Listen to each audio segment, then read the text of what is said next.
తెలంగాణ రాష్ట్రంలో మొత్తం ఎస్సీలు 15%. దశాబ్దాల కల సాకారం. రాష్ట్రంలో ఎస్సీ వర్గీకరణ అమలు. జీవో 33 గెజిట్ విడుదల చేసిన టీ సర్కార్. మొత్తంగా 15% రిజర్వేషన్లు అధికారికంగా అమల్లోకి. 3 విభాగాలుగా 59 ఉపకులాల విభజన. Group A 1%, group B 9%, group C 5% రిజర్వేషన్లు.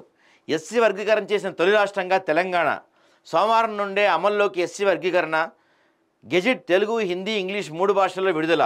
సీఎం రేవంత్ రెడ్డికి జీవో తొలి కాపీ అందజేసిన మంత్రివర్గ ఉపసంఘం. సుమారు 3 దశాబ్దాల ఎస్సీ వర్గీకరణ కలను సాకారం చేస్తూ తెలంగాణ రాష్ట్ర ప్రభుత్వం జీవో 33ని విడుదల చేయడం జరిగింది.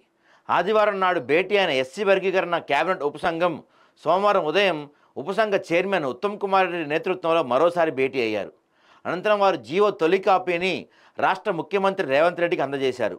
ఈ గెజిట్ను ప్రభుత్వం తెలుగు, హిందీ, ఇంగ్లీష్ 3 భాషల్లో విడుదల చేయడం జరిగింది. సరిగ్గా అంబేద్కర్ జయంతి రోజు ఈ జీవో విడుదల చేయటం పట్ల వివిధ వర్గాల వారు హర్షం వ్యక్తం చేశారు. రాష్ట్ర వ్యాప్తంగా ఉన్న ఎస్సీ ఉపకులాలు మొత్తం 15% రిజర్వేషన్లు అధికారికంగా అమల్లోకి రానున్నాయి. ఈ మేరకు తెలుగు, ఇంగ్లీష్, ఉర్దూ భాషల్లో సర్కార్ గెజిట్ విడుదల చేసింది. ఈ సందర్భంగా తెలంగాణ ఎస్సీ వర్గీకరణకు 59 ఉపకులాలను 3 వేర్వేరు గ్రూపులుగా విభజించారు. ఈ విభజన జస్టిస్ షమీం అఖ్తర్ నేతృత్వంలోని జ్యుడిషియల్ కమిషన్ సిఫార్సుల ఆధారంగా జరిగింది. సామాజికంగా, విద్యాపరంగా, ఆర్థికంగా అత్యంత వెనుకబాటుకు గురైన 15 ఉపకులాలు గ్రూప్ ఏ కిందకు తీసుకురాగా, మధ్యస్థంగా లబ్ధి పొందిన 18 ఉపకులాలు గ్రూప్ బిలో పొందుపరిచారు. అలాగే రిజర్వేషన్ల ద్వారా గణనీయమైన ప్రయోజనం పొందిన 26 ఉపకులాలను గ్రూప్ సిలో ఉంచారు. సో గ్రూప్ ఏలో వారికి 1% రిజర్వేషన్ ఎంత? గ్రూప్ ఏలో సామాజిక, ఆర్థిక, విద్యాపరంగా అత్యంత వెనుకబడిన 15 కులాలను గ్రూప్ ఏలో చేర్చారు. ఈ గ్రూప్లోని కులాలు 2011 జనాభా లెక్కల ప్రకారం మొత్తం ఎస్సీ జనాభాలో 3.288% ఉండగా వీరికి 1% రిజర్వేషన్ కల్పించారు.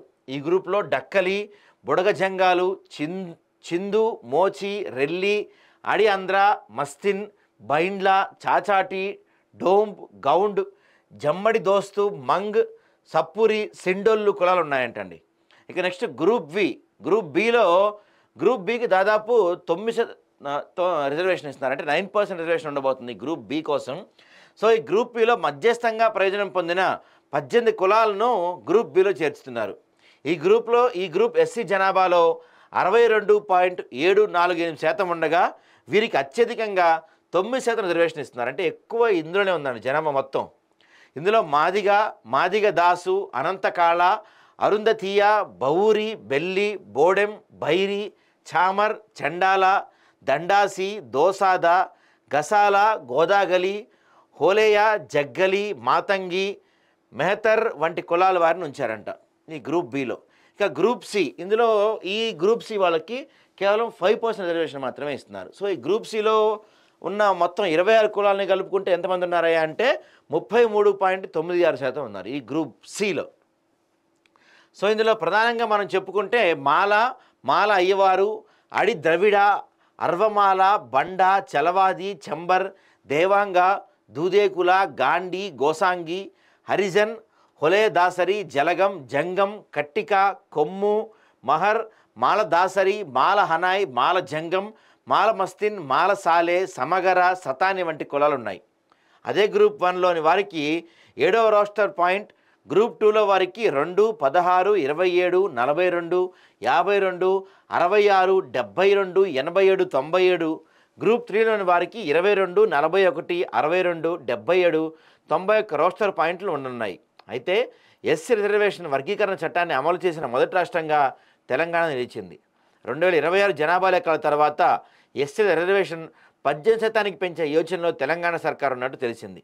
సో తెలంగాణ ప్రభుత్వం ఇతర వెనుకబడిన తరగతుల్లో రిజర్వేషన్లకు కూడా 42% పెంచే బిల్లును ఇప్పటికే ఆమోదించిన విషయం తెలిసిందే. దీంతో రాష్ట్రంలో మొత్తం రిజర్వేషన్లను సుప్రీంకోర్టు నిర్దేశించిన 50% పరిమితిని దాటడంతో దీనికి కేంద్ర ప్రభుత్వం ఆమోదం తెలపాల్సి ఉంటుంది. ఇక నెక్స్ట్ సోమవారం నుండే వర్గీకరణ అమలు.